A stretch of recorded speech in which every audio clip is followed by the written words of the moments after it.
And it can actually progress to the point where it doesn't affect just legs. It can affect their arms, their trunk, and they can have it outside of the time of sleep.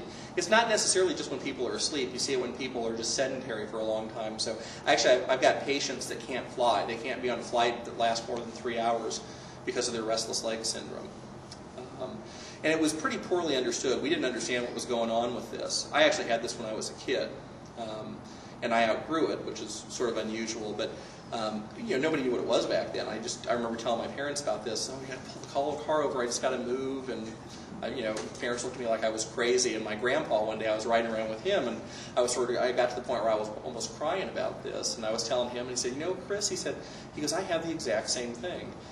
And I've asked other family members, and it was terrible in my family. My grandfather had it, my mom has it, my aunt has it, and I thankfully sort of, dodged it. I got out of it after childhood, but it really can be a horrible affliction for some people.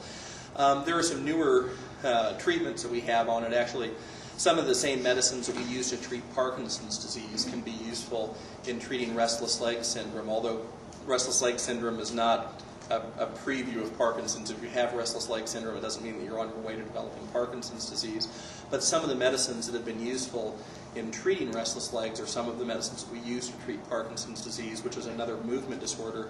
And the commonality there is these are medicines that work on a brain chemical called dopamine.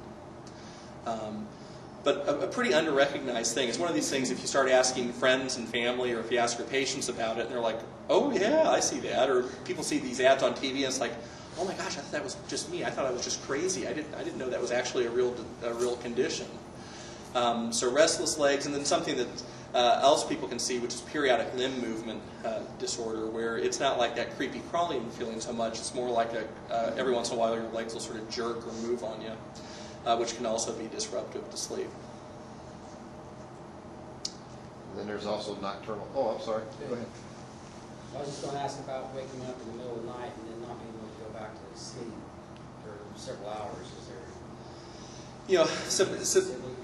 just some of the sleep hygiene strategies that we've talked about in terms of not staying there in bed, getting out of bed, getting up and doing something, reading, listening to some music, and then wait until you're sleepy and trying to go back to sleep.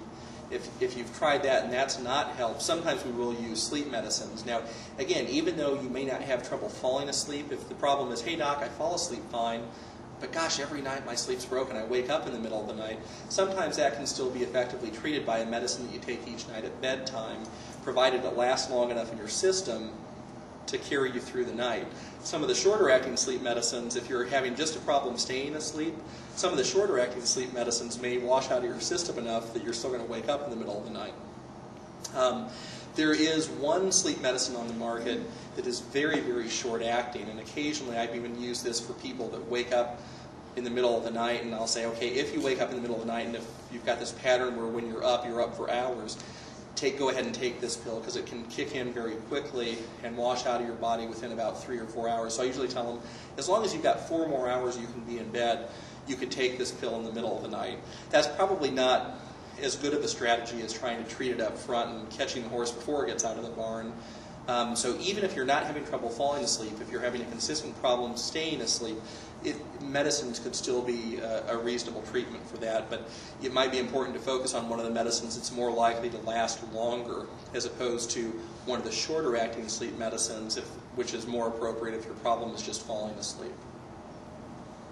Yeah, I think one of the keys too, Chris, is that just figuring out what is the cause of if you can do that, figure out what the cause of the sleep is. If you have sleep apnea, for instance, you don't really want to use sleeping pills for that, because that's a person who's, they're not getting air, they're not getting oxygen. That's what's they're waking them up. Because their brain's saying, hey, there's not enough oxygen in the blood. You got to wake up or you're going to die, right? Well, then all of a sudden I use a sleeping medicine and I put them to sleep so their brain doesn't do that anymore. Well, what can happen? Well, it's not a good situation. So usually you want to try to avoid medicines in that situation. So, it's not so easy as there's one answer that fits everything. You really need to know what it is and try to figure that out. I think it strikes me, though, that the behavioral piece is super common. I think we just don't use it. Yeah, we don't. Maybe it's because it's harder. It's harder. It's usually just thinking about things, and thinking about stuff. Yeah. And I can't go back to sleep. Right. I can't shut this thing off like this. Yep. Yeah, and again, sometimes there are other things going on. Sometimes people have sleep disorders that are associated with or secondary to depression or anxiety or attention deficit disorder. Last month's topic for this series. Attention deficit disorder, a lot of the medicines that we use to treat attention deficit disorder, the stimulant medicines, can cause insomnia. But one of the things people don't think about very much is that people with attention deficit disorder have trouble sleeping even before they go on meds. Because sleep is an active process, and sleep requires your brain to function a certain way. And so if you have ADD, sometimes people have a hard enough time shutting down their mind enough to be able to engage in the active process of sleep. So you also want to make sure that if there's something else going on, that we're paying attention to that. So if somebody's not sleeping because they're depressed, we want to treat their depression. If somebody's not sleeping because they're anxious, we want to treat their anxiety. If somebody's not sleeping because they have ADD, we want to treat their ADD. And there's a good chance that their sleep will improve then. You had mentioned earlier about allergies.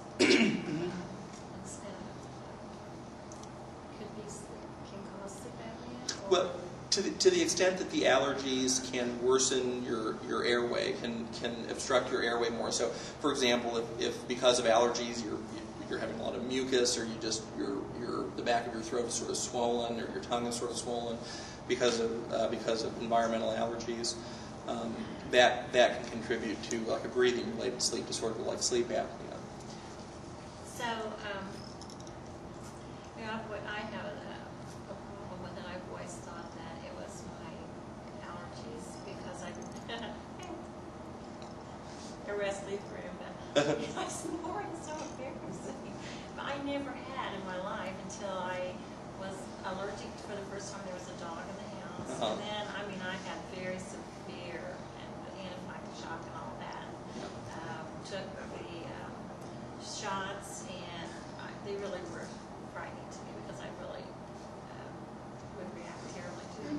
So I got better, but the snoring never went away. They were definitely came at the same time. But what's really funny, because I think this is so strange, but it worries me too, because when I could go to sleep in 3 seconds. Mm-hmm. But what is really funny is I can hear myself snoring immediately. I can hear myself. Yeah. It's not possible. I hear myself, and I know I've only been asleep about 3 seconds.